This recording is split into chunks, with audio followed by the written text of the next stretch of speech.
Hey everyone, thanks for joining us today. We hope that you enjoy today's sermon by our pastoral staff at Christpoint Church. We also want you to know that if you have any questions, prayer requests, or need information on any of our ministry opportunities, you can email us at www.info@christpoint.church. We love you and we are praying that this will be the best year yet. Welcome home. Only 7 short hours and 31 minutes later, you're going to be eating cookies at Aunt Louise's table and drinking coffee with her. So you can put that in. 7 hours, 31 minutes later, you're going to be eating cookies that your Aunt Louise baked for you because she knew you were coming. So now let's just kind of go back a little bit. Not too many years ago, let's go back. This same trip would have been a little bit different. It would have started out on the phone, and not just on the phone. You would have been on the phone for probably about an hour because Aunt Louise would have been telling you how to get there. So she would have been explaining, and Aunt Louise gives directions like you already know where she is. So she's giving you directions, and then she's giving you the detour around the Cincinnati traffic. So then, on top of that, it would have required you to have a piece of paper. So you couldn't take down the directions and just remember them in your head. So you had to take those down on paper, and you would scratch it out and mark over it and scratch it out and flip back to here and scribble over several times. And you would have had to locate a pen or a piece of, or pencil, and you would have written down these directions. And for the love of all that's holy, you can't lose the directions. Do not lose the directions. So you desperately needed an atlas. You could not take off out of your driveway without one of those big atlas things, and I had several of them. So you plan your route. In the end, you would always miss the turn at the end of Old Man Kelsey's farm. No matter what, no matter how well you did, you always missed the turn because it was always highly indicated with 3 wooden posts. So we always missed the turn at the end of Old Man Kelsey's farm, and you would inevitably find the big oak. The big oak was always there at the crossroads adjacent from the green barn, and it would always be indicated on your piece of paper when you pulled it back out, and you're like, oh yeah, big tree, green barn, you've gone too far, turn around. So then you've got to turn around. So then you go back, you can't find Old Man Kelsey's property line. So then so you can't find it. So then you go all the way back out. And the reason you can't find Old Man Kelsey's property line with the 3 posts is because last week he removed one of them. It's only 2 posts. So you can't find it anymore. You're looking for 3, not 2. So after pulling into the quick sack, finally we go all the way back out. We go to the quick sack. Can I use your phone? So you have to go inside to use the phone at the quick sack, and you call Aunt Louise. She's confused. You're confused because she don't know where the quick sack is. So, Aunt Louise, it's on the way to your house. Apparently, am I even in the right county? So finally, Uncle Tim would drive out to the Walmart, and drive out to the Walmart and meet you and escort you in. On the way in, Uncle Tim would stop at the quick sack on the way in, and I got to grab some coffee creamer. So on the way in, he stops at the quick sack. It's completely and clearly identified with a neon sign that says quick sack. Okay? So you yell out the window, hey, Uncle Tim, wouldn't it have been 30 minutes? We would have saved 30 minutes in time if you'd have just met us here earlier? Yeah, but you didn't say you were here. You didn't tell me that you were at Dry Valley Market. Well, it says quick sack. Well, we all know it as Dry Valley Market. So he would reply that we don't know it as that. So now, just 10 short hours and 27 minutes later, you're eating Aunt Louise's cookies and you're drinking coffee with the creamer that he picked up from the quick sack, which is also known by locals as Dry Valley Market. So I have gotten those directions. I used to have a service business, Tina and I did, and we got these kind of directions on a regular basis. So the bottom line is, the moral of the story is this: whether you're past or present, whether it's easy or difficult, whether you've written it on paper or you're viewing it off your phone, we simply do not get to our destination without guidance. We're not going to get there without guidance. And let me just say it this way. You're not just going to happen upon the right place by accident. You're not going to just happen upon the right place by accident. Jesus gives us these I am statements. Now, we've looked at a couple of those last week. We're going to look at 3 of those this week. Jesus gives us these I am statements, and they're in the book of John. So last week we looked at 2 of those. So this week we're going to look at 3 of them. Last week we looked at I am the bread of life in John chapter 6. I am the true vine in John chapter 15. Jesus is what feeds us, is what we looked at last week. So this is what I challenge you to do, and I know we've had a little bit of issues. I don't think we have that uploaded onto YouTube as of yet, because we had weather and we had snow, and Gwen, who does that, fell on her face. Literally, she fell on her face and she broke. Well, her eyes are all black. So I'm telling off on you, Gwen. I know she's viewing. So if you want to view that, I want you to go back and view it, but it may take you a little time. So today I am what leads us. So let me start out by saying this. I want to say this very clear. Let's get it clear. Let's get it in our heads and not confuse it. None of us are going to accidentally fall into heaven. We're not going to accident. My pastor, one of my pastors I had, would always say, none of us are going to make it into heaven by the skin of our teeth. So none of us are going to accidentally fall into heaven. Your journey has to be intentional. You've got to be intentional. We are very intentional at Christpoint Church about what our vision is, about our vision statement, about the direction of our church. Showing up for church, however, I don't want to rain on your parade or rock your theology, but showing up for church is not going to accidentally get you a relationship with Jesus. People can show up for church all the time, and they're not going to accidentally have a relationship with Jesus. However, showing up for church will get you closer than you were.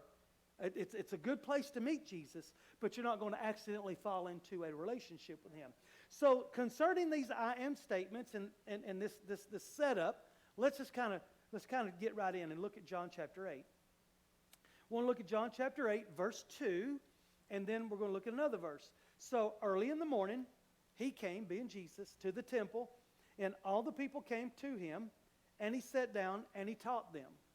So let's jump to verse 12. Now, you notice we were in verse 2. We're going to jump to verse 12. Again, Jesus spoke to them. Now, if Jesus again is speaking, that means He was speaking, and then He stopped speaking, and then He again started speaking.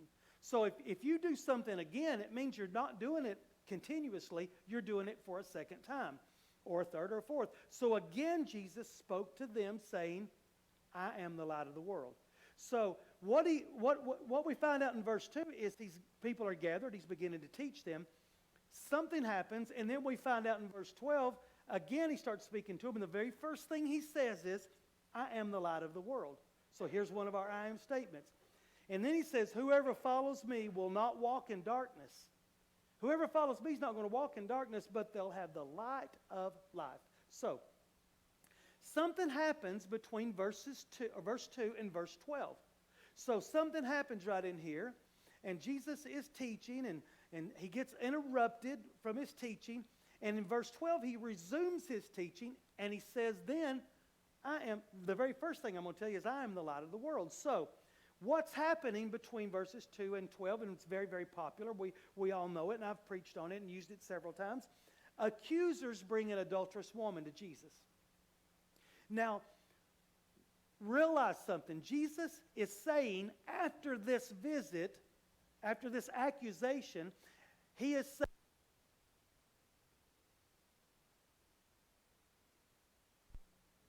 if I'm left to my own understanding, I'm left to an understanding that is ruled by probably darkness. Without Jesus, there is no light, and I will make my own decisions based upon the darkness, because Jesus is not helping me make those. So accusers brought an adulterous woman to Jesus, and their motivation was darkened. They had a dark agenda. Their timing was darkened. It was a dark timing. Their accusation was darkened. It was shrouded in premeditation.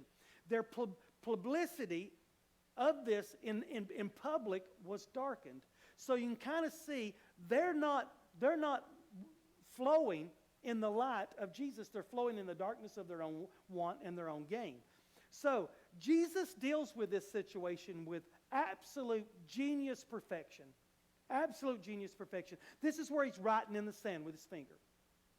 So the religious leaders, now this is what's happening. The religious leaders, they saw it. The crowd that was there, they saw it. So everybody's seeing what's happening, and then Jesus deals with the situation, doesn't condemn the woman, tells her, says, now you need to take off and you need, don't sin anymore. So we're going to look at that in a minute. Don't sin anymore with the statement. But then he turns his attention back, and this is what he said. Jesus turns it and he says to the crowd, I am the light of the world.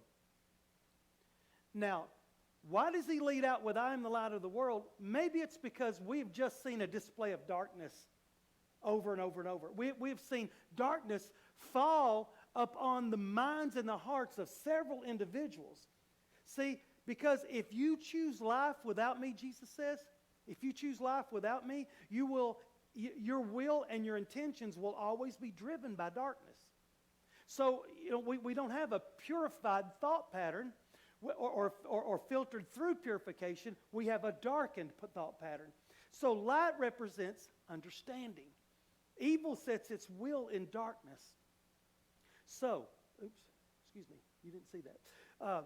So without Jesus, our will is set in darkness, and our intentions will be on evil. These men were willing to kill a woman, not administer grace to her, or try to help her, or try to walk her through her inadequacies or her issues. They were willing to kill her, and to kill her in public and try to trick Jesus in the meantime. And they were willing to do this and sacrifice a woman publicly to death so they could have their own gain in their own way. So, their hearts were on evil and their intentions were driven by darkness. And Jesus says, this is what's the light of the world. I'm the light of the world. If you want to walk like that, that's not going to require anything. That's just going to require you being you. But if you want to walk in the light where you don't stumble like that and make yourselves a fool, these guys walked away as fools. I just want to tell you. They walked away foolish, throwing rocks down and just like, okay, I just got to go. So Jesus says, I am the light of the world. Let's move on to John chapter 10. Verse 7, truly, truly, verily, verily, I say to you, I am the door of the sheep. Now, some translations will say gate. So Jesus compares every other, in this narrative, Jesus compares every other so-called worship thing or so-called God. He compares everything else that could be deity to thieves. He says, everything else is a thief compared to me. He said, so I am the only thing. I mean, and you say, well, what kind of God wants us him to be the only thing that we worship? Well, get our minds right, people. We're designed to worship something. Societies that are in the middle of nowhere, that have never even had any outside influence, they worship something. We are built to worship. We will worship the Lord, and God is not going to share that with anybody else or anything else. So he compares everything else to thieves. And everything else is thieves because it's shrouded in darkness. So he says, look, I am the door of the sheep. So in verse 9, I want to show you what he says again. He reiterates this. And he says, I am the door. Again, he's saying this. If anyone enters by me, he will be saved, and that person will go in and out, and that person will find pasture. So, Jesus called himself the door, or the gate. Anyone else entering by any other means would not be saved. He's saying, I'm the only way to salvation. So, he also says that person or individuals or people who come to me can go in and out. So in order to fully understand what he's talking about here, I want us to go back, because we always got to remember, let's not try to interpret the Bible. Let's let the Bible interpret the Bible. So let's go back to Nehemiah, chapter 3, verse 1. So what has happened is Israel has been exiled several years. Nehemiah has basically got report. I'm just going to give you a real quick synopsis. We're going to move on. That the walls are crashing, are in disarray, and the cities in danger. They can't protect themselves.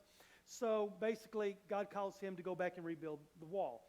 So notice in Nehemiah chapter 3, verse 1, then Eliashib, the high priest, rose up with his brothers, and they built the sheep gate. So Eliashib rose up. He's the high priest. He rose up with his brothers, and they built the sheep gate. Notice the very first thing that's mentioned about the rebuilding of what is our security and their security at the time. The very first thing started with the sheep gate. Now, the sheep gate, or the door, was a one-way ticket to sacrifice, so to speak.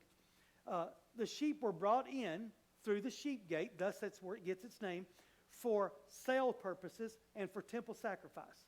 So it was the sheep gate, and that's what it was for. And if you just take a quick look, I dare you to do it, into Nehemiah chapter 3, verse 1 starts with the sheep gate in the building of the wall, and when it's finished, the last thing is the sheep gate. So the sheep were brought in for sale and for temple sacrifice. Now, the high priest, you notice that we start with the high priest, and the high priest rose up at the sheep gate. So Jesus was comparing himself to a gate or to a door. He would become our high priest. Jesus is saying, I am the door. I'll become your high priest. I'll be lifted up so you don't have to. In Nehemiah, the first in construction was the sheep gate. Jesus has got to be our first fruits. Always got to be our first fruits. And because he is the door, we don't have to become our own sacrifice. Now think about that one. I don't have to become my own sacrifice. And remember what we said at the very beginning. You ain't accidentally fallen into heaven. So if you know that you're not accidentally falling into heaven, then we've got to realize that it costs something to get there, and that something has already been paid for, and we don't have to pay it. All we have to do is receive it. So it's not that hard to understand.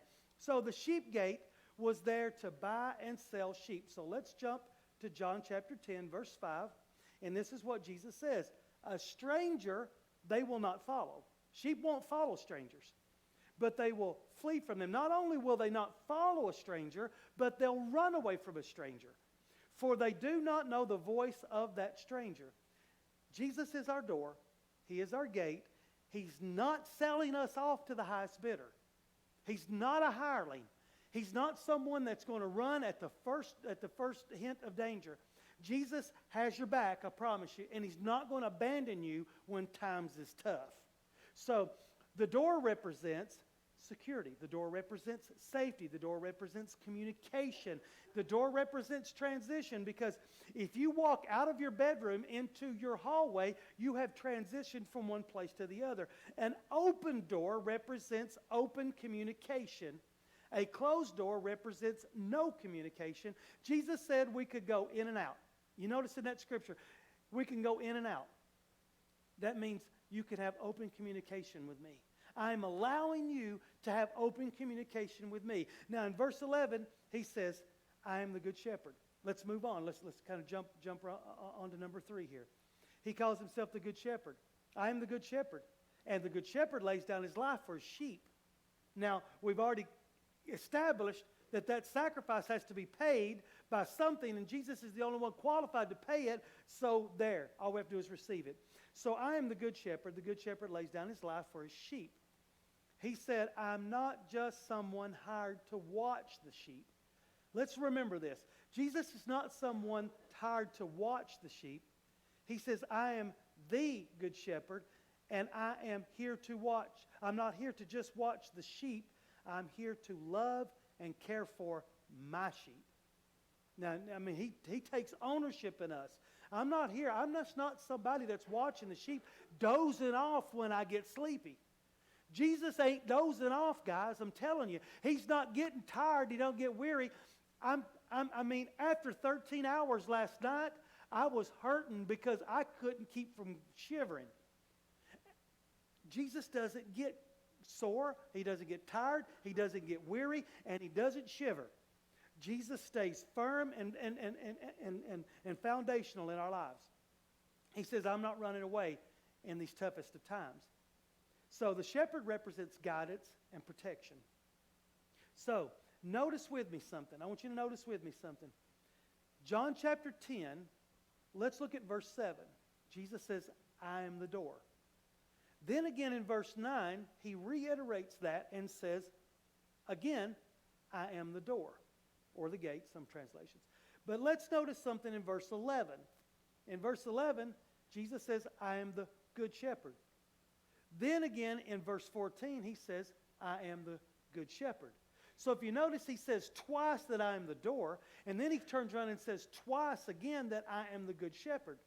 In the Bible, when God said something twice, it was because he wanted to stress the importance of receiving the message.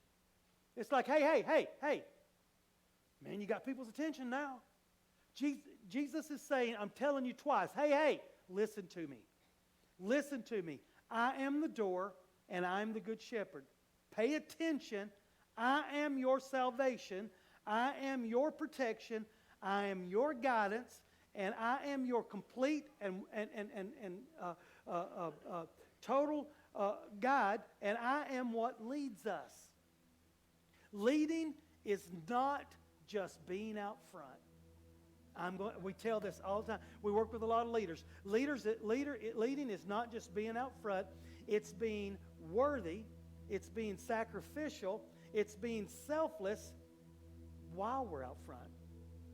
Because leaders will be out front, but if that's the only reason we want to be a leader, then we're not going to stay a leader.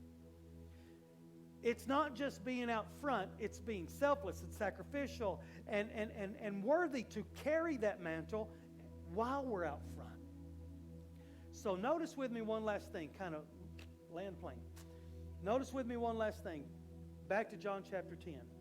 In verse 9, Jesus says, I am the door. If anyone enters by me, he will be saved, and we'll go in and out and find pasture. So let's leave this up, Hallie, just a minute. I want you to notice something with me. He didn't say that we would be able to go in and out and find pastures, plural, but pasture, one. Not many, but one. We're not saved so we can search out other gods. We're not saved so we can serve ourselves, and we're not saved so we can worship other stuff. Jesus is our only pastor, and we're only going to go in and out. It's only set up and designed to go in and out and have open communication with one God. God's not, I'm telling you, I'm almost at the point to where it is not salvation if we're not worshiping. You just say, well, I got saved, but I don't serve the Lord. Give your heart to the Lord. Let's do it right. Let's get it right, because let me tell you something. There's only one pasture. There's only one field. There's only one place of grazing. Ephesians 4 verse 5, Paul says there's only one God and one faith and one baptism. Didn't mix words there. There never will be and never has been another Savior. So nothing's going to save us other than Jesus. Jesus is what leads us, and He leads in light, not in darkness. He leads us through the door of salvation, and He is our good shepherd to make sure we know how to walk after we get through that door. So He is what leads us. If we're not following Him, then we're following darkness. And you know what? People get hurt and damaged and insulted and murdered and everything else we can think of in darkness. In the light, that doesn't happen. So I want to ask you to stand with me, please. And I want to ask you to let this sink in. Let this sink in. And please, if you don't remember anything else, you're not going to fall into heaven accidentally. Don't forget that part. God has given us one heart, one soul, one God, one faith, one baptism. God has given us one life. We don't get a multitude of these things. He's given us this time frame, and eternity is a great big place, y'all. Eternity has no end to it, and so we have a hard time fathoming that. So God's not so small that He would create life just to kind of be this, poured concrete, and freezing weather. I mean, that don't make sense. God didn't put us here so we could struggle in this lifetime. He put us here to make one decision, and that's eternity. And there is an eternity, and you could wish it doesn't. It's not, and you can wish it away, but it's real. And there's two avenues. One is a lake of fire where there'll be weeping and gnashing of teeth. In John chapter 15, the gardener clips away those branches that does not produce fruit and throws them in that fire. So the importance of staying connected is very, very important. Or Jesus wouldn't reiterate it over and over and over in John chapter 15. There's one avenue. There's two avenues. We can go to hell, or we can go to heaven. And you say, well, I don't know that heaven would accept me. Trust me. You're qualified. You're qualified to pray a prayer. That's the only qualification you need. You say, well, I've been a bad person. Join the club. We're surrounded by them. You know what? I don't know if I can walk with the Lord. Well, you don't know until you go through the door. Hey, thank you for tuning in today. Thank you for spending some time with us in service at Christpoint Church. And just wanting you to know that we love you guys, and you are an important part of Christpoint Church. If you're disconnected or in another state, or you want more updates, please visit us on our website. You can email us at info@christpoint.church. And if you want to know how to give, we have a text to give. You can see it flashing right now. Also, you can give on the app. A lot of people are asking about that. So we just want you to know that you are a vital and important part of Christpoint Church. Now, thank you for tuning in. Thank you for spending some time with us online and on TV. We are real people, living real lives, serving a real God. Welcome home.